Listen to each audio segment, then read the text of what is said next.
Man, I can't even hold you. Pause. Uh, it really kind of affected me.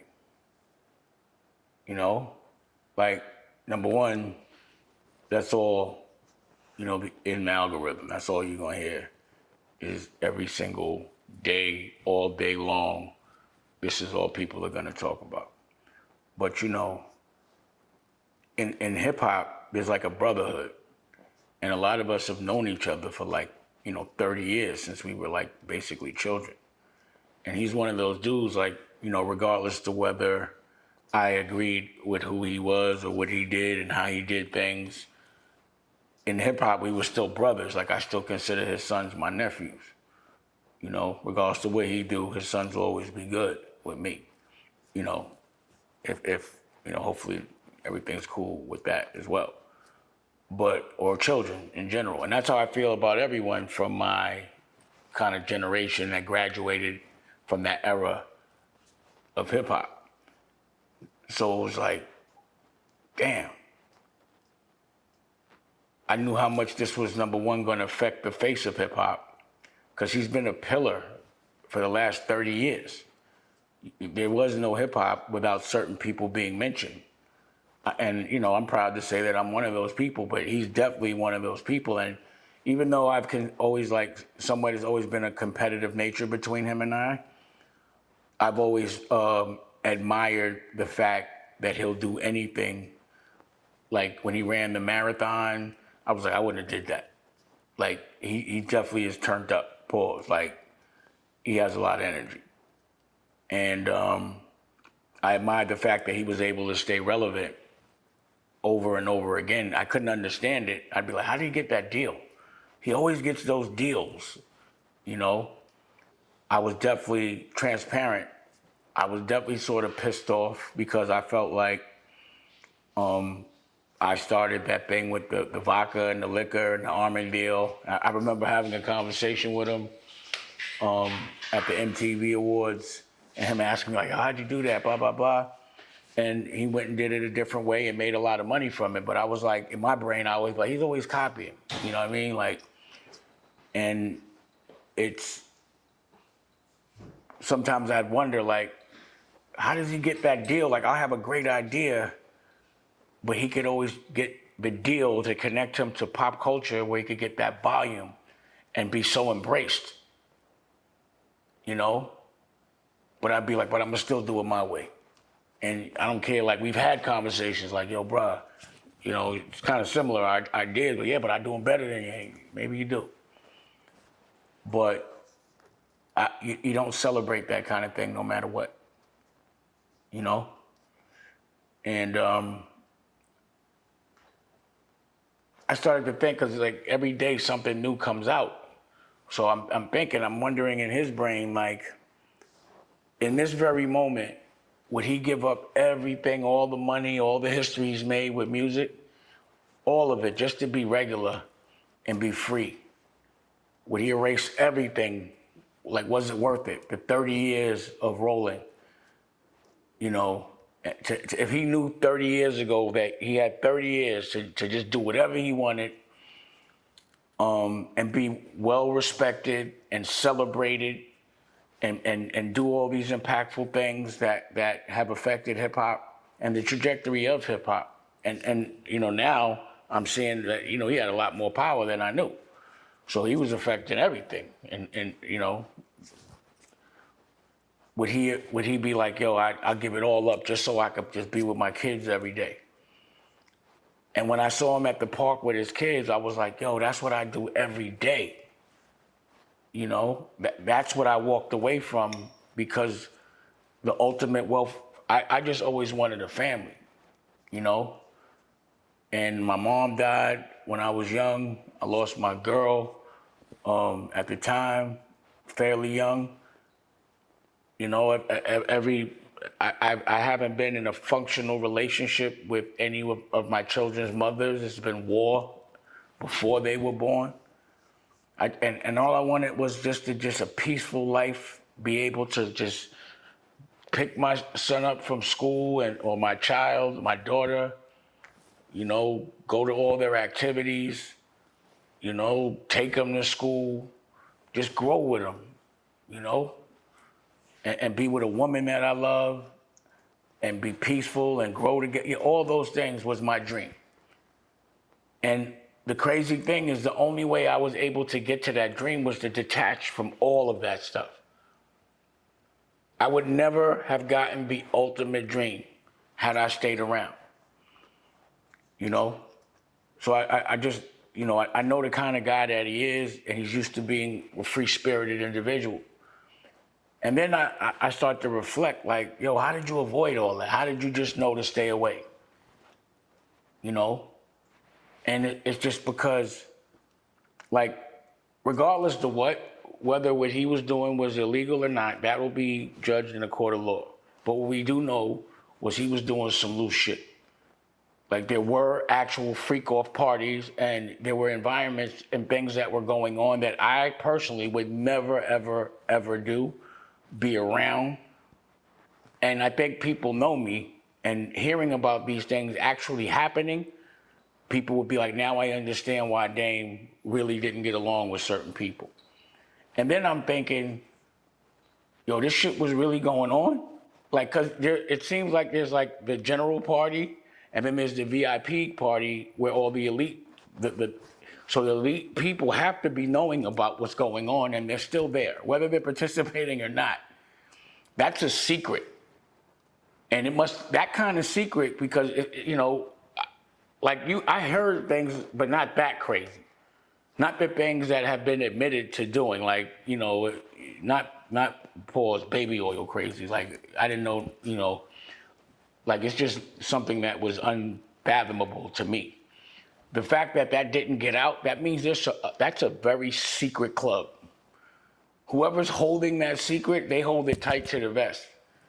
And I'm like, what other secrets? Like, what deals were made in those free calls? Because a lot of the deals that happen in social environments. That's why people go to the club and they hang out all day. Bankers hang out with bankers all day to get deals done. Like, I would go to Tripiani's and we'd make, billion-dollar deals over a bottle of vodka.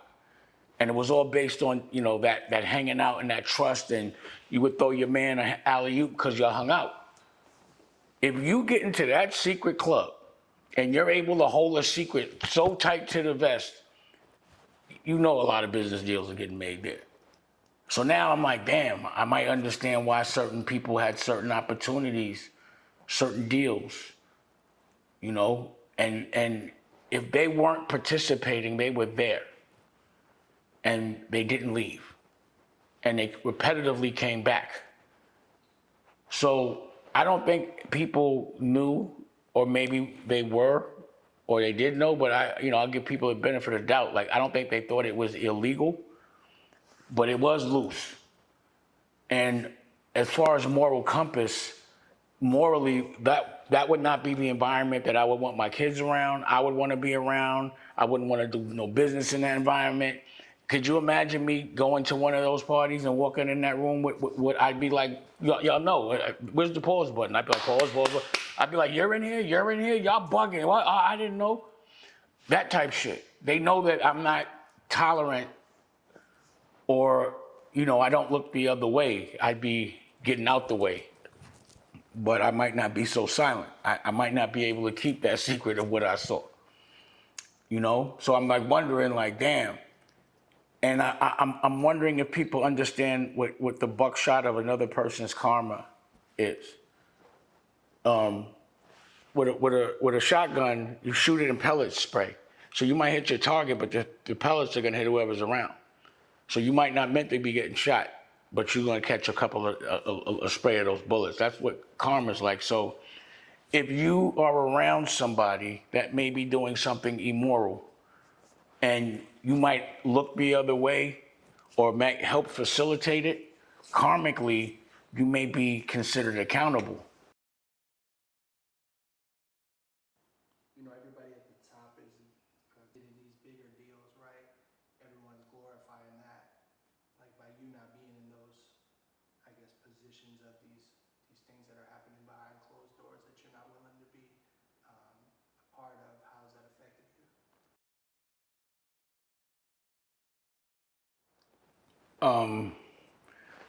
It's made me depend on my family. You know, it's made me focus on the things that really matter, like education, you know, how to really help our culture, raising a child, eating healthy. Like, again, having all the money in the world and not having your freedom, you're broke. Or not having your health, you're broke. And, you know, I was able, and this was always my motto, was to always invest in my woman. The woman that I love is to make her independent, or the ability to be independent of me. That's to me, the best security a woman can have is to know that she's there because she wants to be, and that she can walk away at any time because she has enough money, which is what my ex-wife did. But I was able to focus on Raquel, us making a baby, her writing a book, a curriculum. I was able to study with principals. I'm not even gonna say teach, because they taught me, you know? They taught us how to be a better parent. And with that information, we got inspired to make a whole network about it.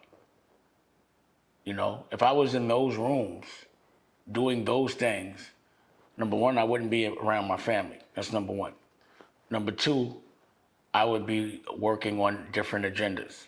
The agenda of getting paid a lot of money to present images of us and you know, on all verticals, from music to art to everything, of us hurting each other, our dysfunction, us being dependent on them. And that's what was so disturbing about this situation to me, is because people obviously knew this was going on, because it was going on. And the amount of people that have said, I've never seen it, it's like they must have been really programmed to be quiet about it. And that means, I'm telling you, that circle there, that's the circle that, you know, a person like myself with the ideals and the moral fabric that I have, you would be real surprised if I would take any money to do those things. Again, how could the person that invented pause be at one of those parties? I'd be walking around with the button being like, yeah, I'm gonna leave one here. They'd be mad at me. They'd be like, get out of here, Dame, blah, blah, blah, blah. You know, it's not even conceivable that I would tolerate any of that. And people know that about me. So for me, it's made me really depend on the people I love, focus on the things that matter, and it's made it to where I could build a future for my family later. So that's why America New was so important, because I needed a platform, because I'm looking at what's going on. So like, I'm just noticing that Steve Stout keeps talking about me in interviews. So that means that there was a conversation, because that's the type of bitch ass nigga that he is. That he'll have a conversation. He had it 20 years ago, unsaid it on Vlad TV. That there was we're actually conspiring to get Damon out the business. And I know he must be like, damn, it's 20 years later, and I still have to talk about how I can minimize Damon, or make it look like what he's doing, or belittle anything that I'm doing. I don't know, does Steve Stout have children? I don't know.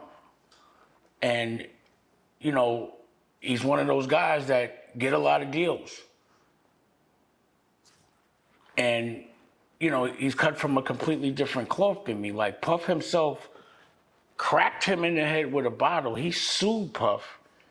And then a couple of years later, they taking pictures like nothing happened. I mean, I guess that's like taking the bigger, it's just, I'm not cut from that cloth. I'm not gonna be all right with somebody cracking me in the head with a bottle. That Keith Murray story, where, you know, I got hit in the head with a bottle, that shit happened. Biggs got into a beef with Keith Murray. One day, Biggs called me. He had just got his legend. And he's like, yo, you know this kid, Keith Murray? And I'm like, yeah, he's got that beautiful thing in the world. He's new. He's on job. I think Eric, I forgot his last name, worked their job, so I knew about him through him. He was like, man, I think, you know, we had like a little car accident. He got cute. He got slick. Next time I see him, punching him in his face. And I'm like, huh? I said, let me make a call. So I tried to make the call, get it squashed. Bottom line, that day we go to Maria Davis's club, and he's in there. Me, him, and Jay. Clark Kent's in there. A lot of dudes that be with Jay from Brooklyn. And, Biggs got to him and pulled him by his collar and started decking him. So, I start fighting. I'm fighting, and all of a sudden I get hit in the head with a bottle. And I'm like, oh shit, I thought I got shot. But when I realized I didn't, I was hot. So they all ran. And I don't know, somebody threw this shit. It wasn't like I got hit in the head. But I ran outside, they ran, they was throwing bottles from up the street. And what really made me mad was like Clark and Trevor, and I forgot who else. They were like looking through the window, and they were throwing the bottles, and a bottle hit the door, and it cut them. So now they cut, and I'm tight because nobody had help. It was just me, Biggs, and Jay fighting, and all these dudes were there. But I was really tight about that shit. And yeah, we went, and again, I was in a different frame of mind back then. But, I went back to Brooklyn and was like, yo, y'all niggas supposed to be tough. Y'all left me, blah, blah, blah. And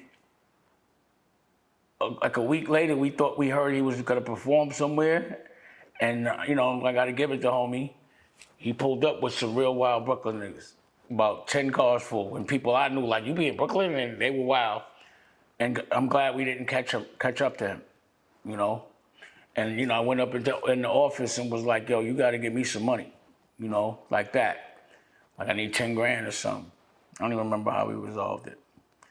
But at the end of the day, I'm still a little like, yo, if a nigga that hit me with the bottle, I don't know if we'd be taking pictures. I definitely wouldn't sue that person. That wasn't what my mind frame was on. And also, the way I met him again is he had lipstick on. They put a wig on him. He was tolerant of it. He was all right with it. He still was working with these people after they humiliated him. So my point is, he doesn't mind being humiliated. He doesn't mind people abusing him, and he'll still be at a table smiling just for the picture. And in that table, the same people that are abusing him, I'm sure, are sending him saying, yo, you got to go say this, that, and the third. My point is, he's making it obvious that there's an agenda to downplay or minimize or compromise or have a different perception for anything that I'm doing. But he's just so, the grail is to be next to Jay. That's your grail, to be next to Jay. That's not my Jay. That wasn't what, to be next to another man will never dictate how great I am. So if there's an agenda for you to talk about me like there was the last 20 years, you're making it obvious. It lets me know you're scared. You pussy. And not about physical war or violence. We already know how that went. I smacked the shit out of you. I'm talking about, again, company for company. Who's doing the most for the culture? So, Steve, you supposed to be this dude? I dare you to drop a television network. And I dare you to drop an album. Let's go, because 50 didn't want that smoke. Being that you want to keep talking about, you got all that money, you raised all that money, you let all these people beat your ass for that money. However you got it, you got it. You should be able to drop a network right now. You should be able to drop a record right now. You should be able to drop a clothing line right now, a book. You should be able to walk into school and teach them how to be better. Where you at? Instead of talking about, he dropped the holy grail. He's not up under Jay. Who was up under? I'm not doing that. That's not the game I play. I got children that look up to me. They could never be like, yo, that dude smacked you, and you still, why did you do that? Why did somebody hit you in the head with a bottle? Why do people keep punking you all the time? And why are you a black man that hates black people? What's wrong with you, man? You know what I've noticed is that there's a 30-year run. Like at a certain level, I'm noticing, like with Harvey Weinstein, he had a 30-year run. And he didn't get canceled, he got put in jail. And even with Harvey Weinstein, all the Weinsteins. The reason why, before everyone else canceled them, I canceled them years before while we were making Paid in Full, was because I was initially at a table with his brother, with my staff, and he was with his staff. And I really did not like the way he spoke to his staff, to the extent that I had to pull him to the side and say, don't ever talk to me and my staff like that in your life. But because of that, it was like, I don't know if I want to work with these people. When I see other people abusing other people, I know that just because they could never do that to me, it don't mean I'm going to still work with them.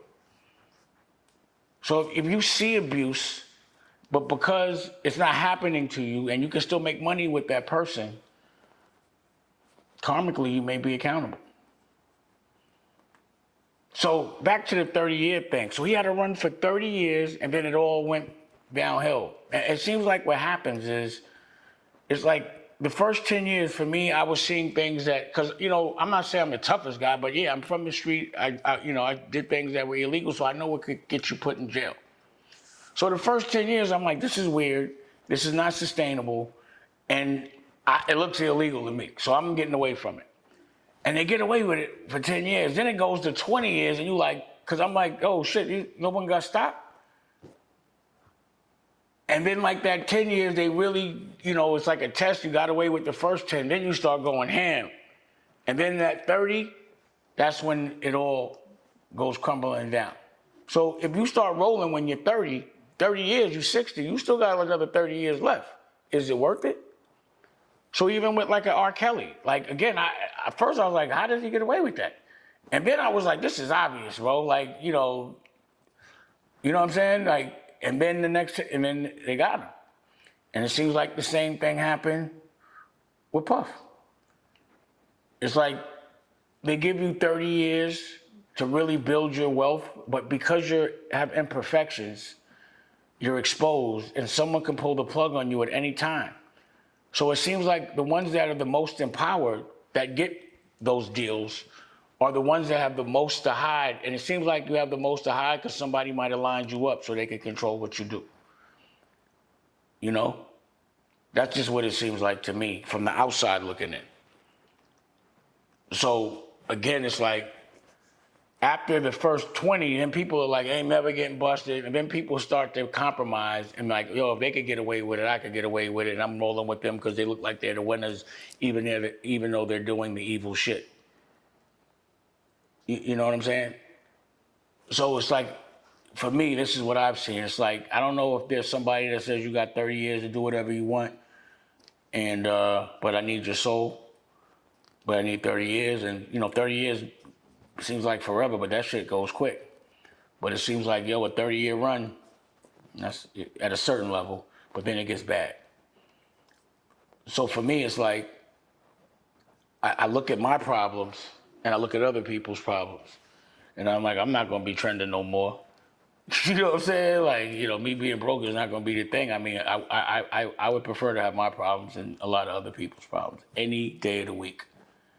But what I do have is my family, and I have a future, and I have a network. I have other verticals, and they're for my family. These are my family's verticals. I just kind of want to be a soccer dad, but now I'm a golf dad. Like my son at 3 years old is just, he's obsessed with golf. And I want to be there to nurture that passion, the fact that he's even inspired at all. And having the support of his parents. And that's all he sees is love. So you've been like the pioneer of verticals. Can you break down like what that means for some people? Because Oh, when I say verticals, I mean, so the way I do my business, I say this is like an octopus. There's the brand, which is paws the head, and the legs are the verticals. So, for example, for Raquel's book, Dusko Goes to Space, let's say that's in the head, pause. So you have the book would be a leg, which we made. The album, which is music, would be a leg, which we made. The movie would be a leg, which we've made. The TV show, the clothing line, the toys, the video games, the amusement parks, those are all considered verticals. So as a CEO and a chairman of a board, my thing is, this is my business model. And independently, we've had to build every vertical and different franchises. So American New is not in the middle, it's the Dash Group. That's my family's business. American New is one vertical. CEO is clothing, that's another vertical. Applefish Kids, and I'm really proud, we launched a 24-hour children's channel that's educational. And it's crazy how no one talks about that. Like, I know they're not, but I just think it's crazy that no one notices that. That in the mix of all this shit, when I go up into school, they don't say a word. When I drop a book or my company drops a book, if it sells a lot, if we run up into jail and try to help, not a word. Even with this beef with 50 Cent, I noticed that because it was like to promote, and this is the way I took it, maybe I'm wrong. Maybe it wasn't big enough deal that me and him, I called him out for a business challenge. But if they would have went on the Breakfast Club and said Dame Dash challenged his American New Network against 50's network, that everyone would go to it. Like I noticed when and, you know, I saw a video where I guess Maul, I forgot his name just now. Was it more? But they were talking about the Drake situation, and one of them, Mal, what's his name? Mal is that's big as his brother. I damn near I look at it like I damn near raised that kid. You know what I'm saying? Like, it's funny to see different versions of a person when they're a teenager, when they're adult, when they're middle age. You know, I knew the kid kind of teenage version of him, so that's how I know him. I was just disappointed when they brought up my platform because they were talking about the Drake situation and should he buy, the interest in the Rock. I was cool with all that, but they were like, whatever platform that he's on. I just like, why couldn't they just say Dame had a battle, American New Network, and you could go to it? Like, why not just throw me that alley-oop? You know what I mean? So it just seems like for some reason people really don't want to throw that alley-oop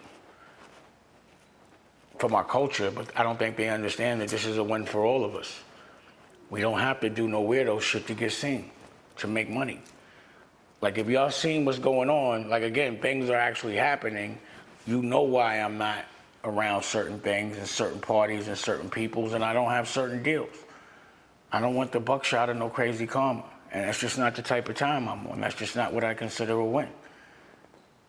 And if these are the problems I have to have, because when they said that Puff paid $18 million and paid off his house, that did hurt me a little bit. Cause like, damn, I ain't got 18 to just throw in a $50 million house.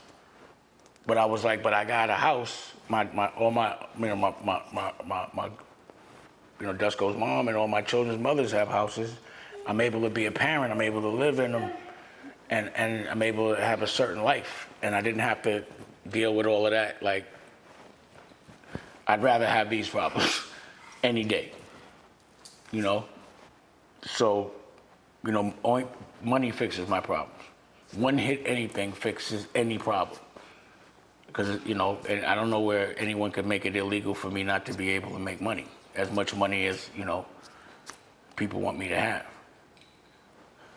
So, overall, this whole situation has made me really appreciate my life, stand 10 toes down on what I believe in. It could be an I told you so moment, but I don't think that that's what the world needs. And I also see that it's hurt hip hop, and we need therapy. So I was talking to Raquel and we did this show, a docuseries called The Love for a Living. And I'm thinking about maybe we should just drop it so people can see the love part, the part that, there was like choices. There's one part of hip hop that chose money, and there's one part of hip hop that chose being hip hop, to be pure and to be thorough and to fight for love. And I want to showcase that side of hip hop because the side that's being showcased to the public right now is just very superficial. So there's a picture that's circling around. Obviously, people are, Dame kicked it with Puff and stuff like that. It's you and Aaliyah. Can you talk about that picture? So, I've known Puff for 30 years. And I haven't been to any one of his parties, especially on the LA side, not even in probably 20 years. So that was the 4th of July, and that's when he was with Jennifer Lopez. And there was he had a barbecue, and I remember, we were all staying in one house, me, Aaliyah, Jay, a couple of friends, had a chef, had a ball. So, it was a pretty hot crew. And that was the thing, was to be hot, pause, back then. Like, we were hot. So the party didn't start till we got there, no matter what, because it would be me walking in, Aaliyah walking in, Jay walking in, Tani walking in, like and we in our 20s, you remember this. So yeah, he had his party, and it was definitely, the party was cool. And that night, no one knew who Aaliyah was with, and that's how we wanted it, because at the time, her and I, we hadn't like actually gone there like that yet. And, me and Homeboy was both trying. So no one knew who was messing with who. And, that night we left early. I left with Aaliyah. And that's the night that the magic happened with Aaliyah and I. So that was a magical night for me. But in hindsight, that night changed the trajectory of a lot of things that went on. But at that party, it wasn't nothing but like a lot of fun, a lot of liquor, and us breaking out before the party was over, and me going back into the environment that makes me comfortable.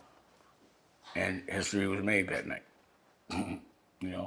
So I know there's gonna be jokes and this, that, and the third. I expect that from the internet, but I'm personally telling you, that night was no funny business. You see, everybody had their clothes on, women and men in that joint. And I personally left with her, and, that was that night. So there was a healthy end of that night. But it is what it is. What do you think is the biggest misconception people still have about you? It could be that I care what people think, but I think people probably know I don't, just based on the fact that I've stood on the same morals regardless if it was popular opinion or not. And I honestly don't care. That's the problem, is we it's like we move to worry about what people that aren't moving, what their opinions are, people that don't like themselves, people that are mad at you because, they're not trying to make their own dreams come true. If there was a misconception, I would think that someone would think that I didn't choose the life that I have. Like I didn't choose to walk away from that life. Like they may think I got kicked out. That's not what happened. I saw that things were immoral. I didn't like it. Things got weird. And I just wanted to be a elevated version of normal. You know what I'm saying? I just wanted to have a family, but like in a nice house. And, I wanted to be able to be able to move around known, but not have to walk around with 4 big men around me and my family all day. That's just not what I want. And I was able to experience both of those lives. So the life of everybody unhappy, pretending they're happy, doing anything to be perceived as having money, even though they don't, all the cutthroat and still hanging out, all of these things that could be questionable years later. I've been there. It's only fun when you first get there because it's a new experience. But once it happens like twice, 3 times, you're like, this shit is whack. And I don't know how people are still stuck in that same kind of a rhythm. But I left. So if there's a misconception, it could potentially be that people might not think I'm happy and I'm at my most happiest. I think there's a misconception on the magnitude of having your own television network and how hard and how expensive it is to do that. I don't think people know that I run into schools and I work with the OSG and all these principals and that I give curriculum. I don't think people know that. I don't think they want people to know that. Because the Breakfast Club and TMZ and all of those shade room, all of them, I would suspect are following me, right? I know that, what's his name from the Breakfast Club is following. We follow each other, Charlemagne. And I know he sees me and the work I do with these schools. I know he sees me launching children's networks, and they never talk about that. And neither does Earn Your Leisure. And neither does the Shade Room. And neither does TMZ. They have never once said Damon Dash launched a television network, American News. Actually, Charlemagne has said it, to be fair. But he doesn't talk about the books, the schools, the commission, the work that I do in politics. And I know y'all know. So to me, that seems strategic to me. And I can't see it any other way. So I think misconception is that maybe I'm not active, but how could you not see that I'm active? That I'm unhappy, but you see me every day with my child, with my girl, us laughing and all those things. That by some way, shape, or form, some dumbass named Steve Stout might be like, he dropped the ball. How could I drop the ball? Like you do, like remember that line, Jay, create another Hove? I didn't create another Hove. Why would I create another dude? I created another $100 million business. Like people just went past Rachel Roy. No one even talks about that one. That was immediate. That's what, at the height of them saying I had no money, I had a $100 million company. That had nothing to do with music. So I think that's the misconception, that I haven't made a whole lot of other people in different verticals. Like, I don't think people know that I do rock and roll. I think a misconception would be that I only do hip hop. But no one knows that I put the Black Keys on, made 2 albums with them, 3, because we got one with RZA that we didn't put out. Or that I didn't have a television network with creative control with Coodie and Shike. They made the Kanye joint. I had a television network with them in 2005. That's a misconception. It might be a misconception that I didn't have 4 or 5 art galleries in the last 10 years all over the world. A misconception might be that, oh, he doesn't even have an office, he's broke. But I've had studios all over the country for the last 10 years. Art galleries in Tribeca and all that. Yeah, that's what my broke looks like. Because I won't bend over, pause, and kneel or kiss a ring.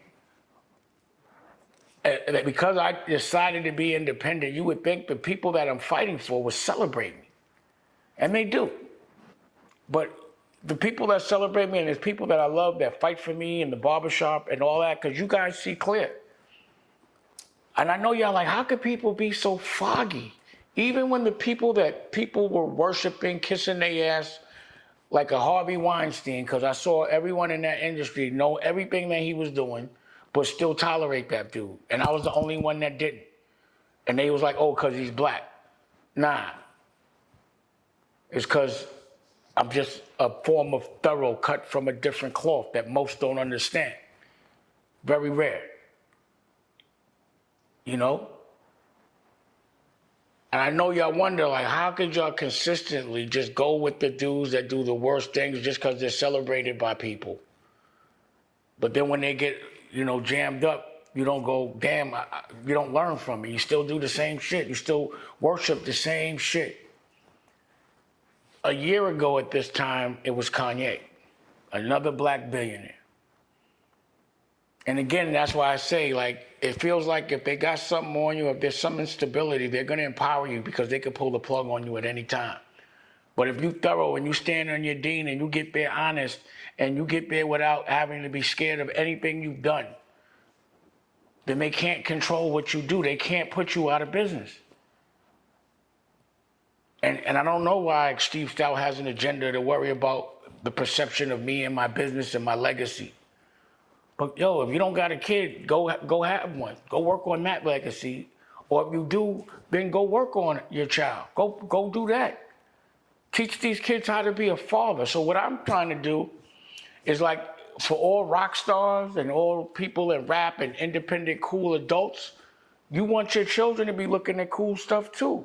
So I'm making content for rock stars' children so that they could be taught the way we want them taught, so they don't have to be taking the wrong pill and be controlled and have to conform and not know what real freedom is.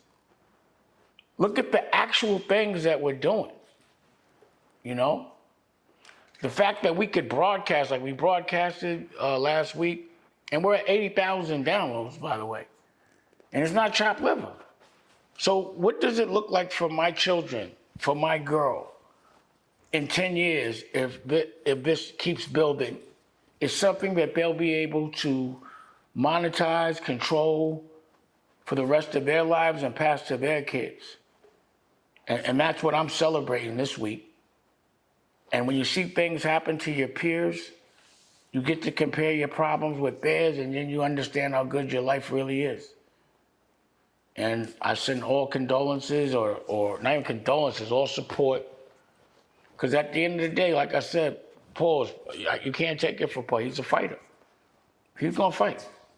Like, I've seen him fight. Like, he did that marathon, his toes, shit was busting off his toe. I remember what he was telling me. I was like, damn.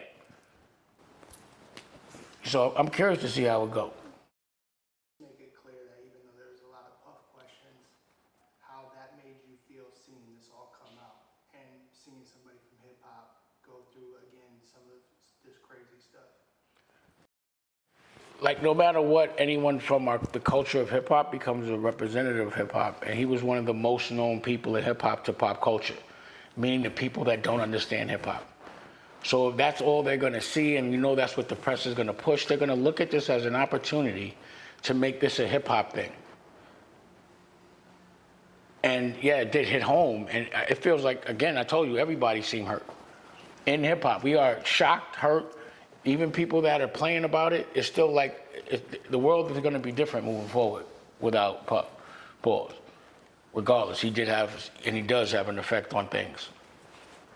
And I'm just really curious to know why everybody got fired. And when they say conspiracy, like they gave him a RICO, that means people conspire. That means, you know, there has to be a superseding indictment in some kind of way. And they'll have to bring out who was helping them conspire. So that's the one I'm curious about. But what I do know is this is what we're going to hear. This is going to be talked about. And while everybody is talking about this, and, you know, it does affect us, and, we, you know, it's hard not to. It's the elephant in the room. I'm still going to be pushing forward with my fight for independence and to push the culture forward, to make better children so they're better adults and they're better parents. And I'm going to stay in my bubble. This reassures me to stay in my bubble, you know, because I don't know who's what. You know, everyone's kind of, I'm shocked at what I'm seeing. Whether it's legal or not, the stuff that is coming out is stuff that I know I would never want to be around. You know, so that's how I feel about that. What are you fighting for so much with the network? Like, how important is it for people to go and just hit download to see the network? Well, for American, I made it easy. I made it free. It takes 1 second. And it's a platform for me where I can be creative, have my opinion, monetize it without a third party, and make sure that the rest of the world is able to see my creativity if they want to. It's their choice. And this is the same platform that I'm providing for other people that respect the art. You know, like, that's why I'm bugging, because I'm like, they don't see that. If we get together, if we all just come together and put our content, now we have our own YouTube, we have our own Tubi, we have our own Netflix.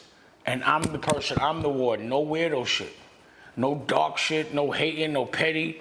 You know what you get. I might yell, you know, I might snap, and, you know, I'm gonna spend all my money. You already know that's what I'm gonna do on my creative ideas, or any money that I have. These are my faults. You know, I'm sorry that I have PTSD, that people that are, to me, morally imbalanced, they trigger me. And that's why there's a misconception that I'm difficult. I'm difficult when you want me to come to a party that is not right for me. That's when I'm difficult. I'm difficult when you're trying to trick people that don't deserve to be tricked. I'm difficult when you're trying to have me help you hurt other people. I'm not helping that. You know? I'm difficult when people want to rob me. I'm definitely difficult when it comes to that. You know? I'm difficult when people try to keep me from my children. People sometimes get offended. It's like I could talk one way, and it's nice. It's funny.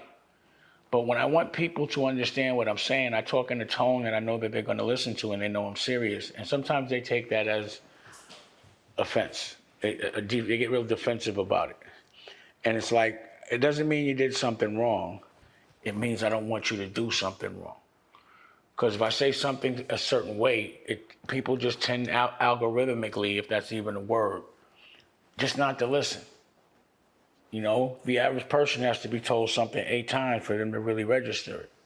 But if you yell sometimes, or you say things in a different tone, or you just kind of shake the room up, it makes people move quicker.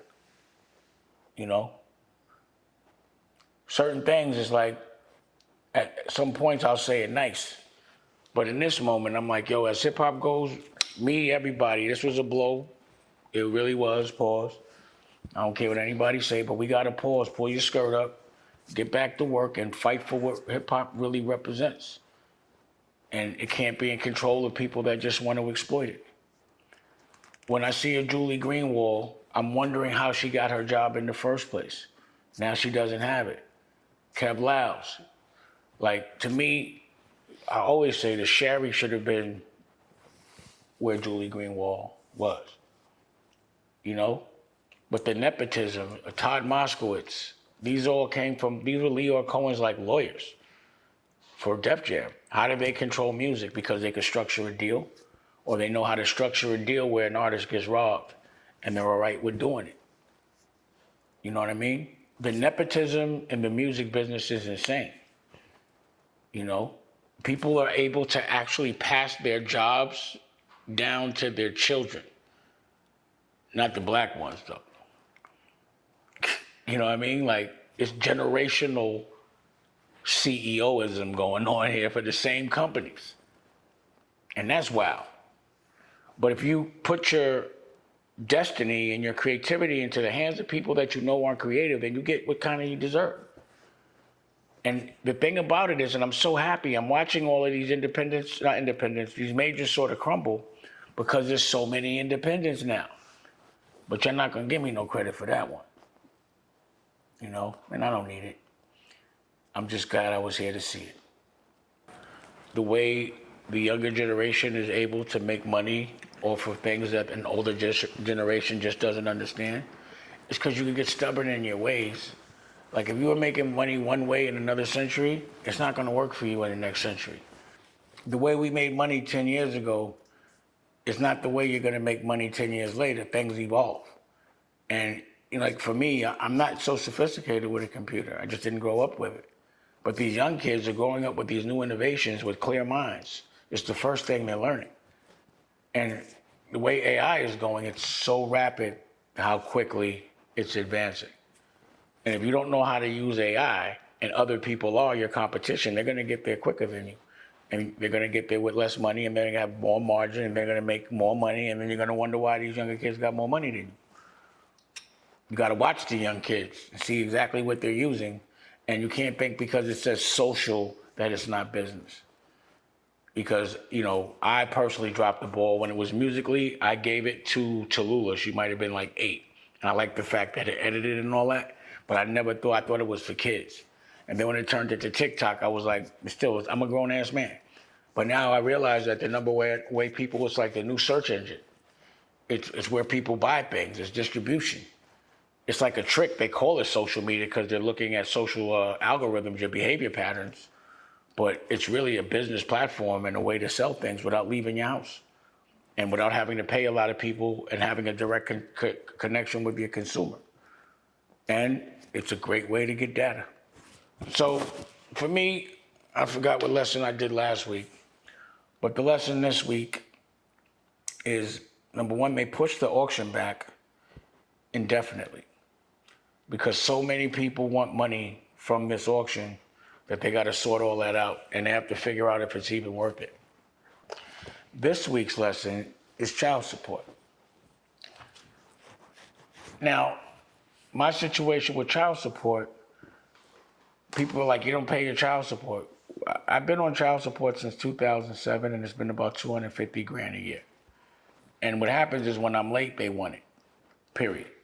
And what I was explaining is that, you have to go and get a downward modification if your finances change, and who wants to do that?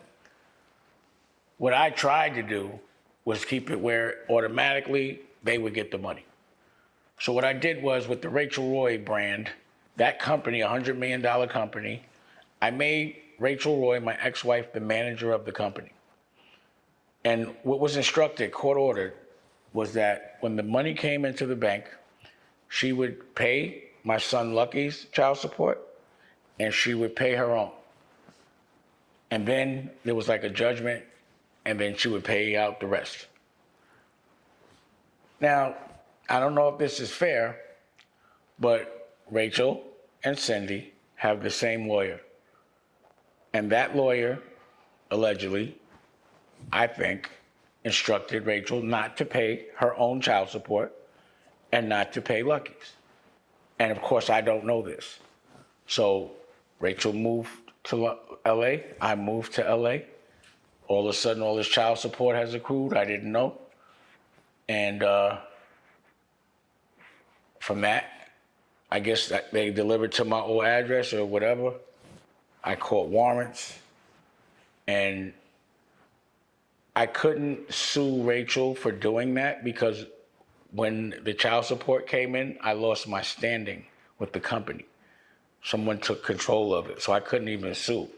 And they actually had to sell my interest in that company so that it would satisfy certain judgments.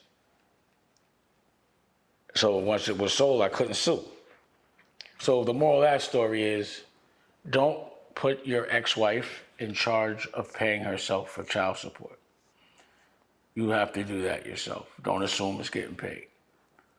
And, again, when they come and say, I owe $120,000, that was like literally 6 months of child support or whatever it was. And I couldn't go get a downward modification because we lived in LA, but the order was written in New York. But we transferred everything to LA. So when I'm trying to get in front of a judge, her lawyer is saying, no, you got to do that in New York. That took about a year. So in the time that I was trying to move or get in front of a judge, more child support accrued. And I guess now that there's money to get from the sale, I want them to get it. And what they're also discussing now is how much more child support. So Rachel, the lawyer is for both of them, but the dude, for Rachel's part, he wants $700,000. Tallulah is 16 and a half. So for the next 2 years, that's what he wants. And if he can get it, I hope he does. And that's, the levels of my child support. And for Lucky, he's 21 years old. Oh, he's 20 years old. And they want 250 grand or something, for future child support. So they got to sort all that out. And, that's what happens. So if y'all consider that, broke or whatever, I just want you to understand that I haven't been negligent about the child support. Sometimes it just gets late because it's a lot. And, I got judgments, I got taxes, So that's the lesson in life. Make sure you pay your own child support. Don't leave it to your ex-wife. Don't make her the head of the company. You could make her the head of the company, but not in control, the manager of the company. Because when you make someone the manager of the company, even though you own the company, you still can't even get in the bank. You can't do nothing. You made the manager, and I did it on purpose.